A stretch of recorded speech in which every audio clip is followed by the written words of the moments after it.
ఉన్న ఎమ్మెల్యేగా ఉన్నటువంటి సమయంలో మేము చేసిన అభివృద్ధి ఏ గ్రామంలోనైనా ఈ గ్రామంతో సహా తప్పనిసరిగా డిబేట్ పెట్టుకుందాం రమ్మనండి.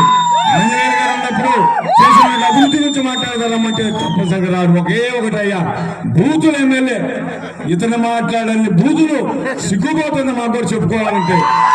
10 మంది ఎమ్మెల్యేలు మేము ఉలుపూరు శివయ్య గారి దగ్గర నుంచి, నలబోలు గోవిందరావు గారి దగ్గర నుంచి, గంగినేని వెంకటేశ్వరరావు గారు, రాజకుమార్ గారు, జయప్రద గారు, యలమంగరావు గారు, మల్లికార్జునరావు గారు, ఆంజనేయులు గారు, ఈ పేర్లు కూడా ఆయనకు తెలియండి.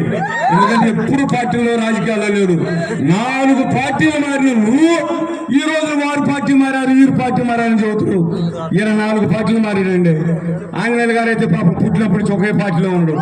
నేనైతే కాంగ్రెస్ పార్టీలో ఉన్నా, ఆ రాజశేఖర రుణం తీసుకోవడానికి వైసీపీలోకి వచ్చా, ఈ దుర్మార్గులు ఓడించేదానికి ఈ రోజున మళ్ళా టీడీపీలోకి వచ్చా. నేను ఒకటే మనవి చేస్తున్నా, ఆలోచన చేయండి. తప్పుడు కేసులు పెట్టి రైతుల్ని, నరేంద్రని ఒక రైతుని మనం సంక్రాంతి పండగ సందర్భంలో 15 రోజులు జైల్లో పెట్టించినటువంటి వాస్తవా కాదా?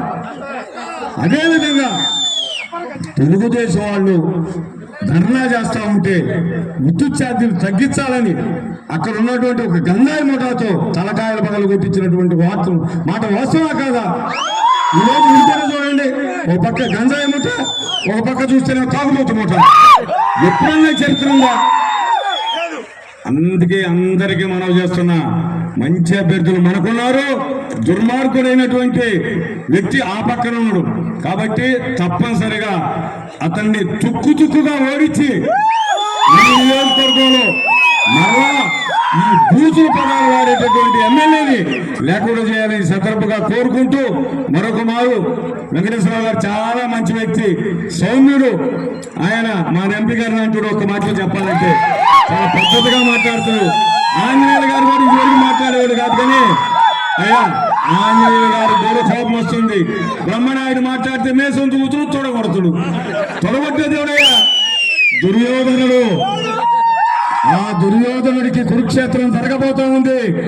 ఆ దుర్యోధనుడు తొడగొట్టేటటువంటి భీముడు మన జీవి ఆంజనేయుడు. ఖచ్చితంగా కృష్ణులాగా నేనుంటా, అర్జునులాగా మన జనసేన ఉంటుంది. 100% రాబోయే రోజుల్లో అందరూ ప్రభుత్వం వస్తుంది. వీరు చేసినటువంటి అవినీతి అక్రమాలన్నిటి కూడా బయటికి తీసుకొచ్చి తప్పనిసరిగా వీరు చేసినటువంటి భూ కబ్జాలు, వీరు చేసినటువంటి దుర్మార్గాలు, వీరు ఆక్రమించినటువంటి పొలాలు, ఎవరైనా ఈరోజు నాకు 1000 ఎకరాల పొలం ఉందని పెద్ద గర్వంగా చెబుతారు. ఎక్కడి నుంచి వచ్చినాయి 1000 ఎకరాలు? ఎక్కడి నుంచి వచ్చింది రియల్ ఎస్టేట్? ఎక్కడి నుంచి వచ్చింది పొలాలు? చుట్టూరు అన్ని కబ్జాలే. దౌర్జన్యంగా రిజిస్ట్రేషన్ చేయించుకోవడం, పోలీసులు పెట్టి కేసులు పెట్టించుకోవడం. మీ అందరికి చివరిలో ఒకే ఉదాహరణ చెప్తున్నా. డాలర్ సిటీ అని ఇందాక నేను ఆంజనేయులు గారు వస్తుంటే పెద్ద బ్రహ్మాండంగా ఎలుగుతున్నాయి. ఈయనే 6 నెలల క్రితం పోయి ఇక్కడ ప్రభుత్వ భూమి ఉంది, ఒక్కరు కూడా కొనొద్దు, నష్టపోతారని చెప్పిన మాట వాస్తవం. మరలా 3 నెలల తర్వాత వాళ్ళతో మాట్లాడుకున్న తర్వాత ఇది అమెరికాలో ఉంది డాలర్ సిటీ, ఇక్కడ అందరూ కూడా అని చెప్పిన మాట వాస్తవం. అంటే అందులో మతలమైంది మీకు అర్థమైంది కదా. ఈ విధంగా డీలు కుదుర్చుకొని ఆయన మమ్మల్ని అవినీతి పరులు, మేము దొంగలు అంటుండు. ఎవరు దొంగలయ్యా? ఇంకొకటి మాట్లాడితే దౌర్జన్యం అంటున్నాడు.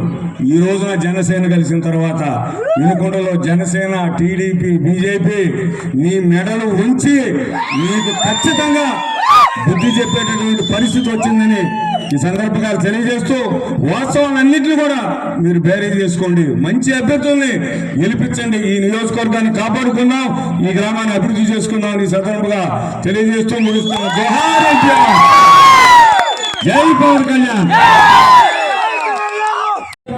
అభివృద్ధిలో భాగం పంచుకున్నటువంటి మాజీ శాసనసభ్యులు మక్కిలి మల్లికార్జునరావు గారికి, ఈరోజు ఈ కార్యక్రమంలో పాల్గొన్నటువంటి వినుకొండ రూరల్ మండల పార్టీ జనసేన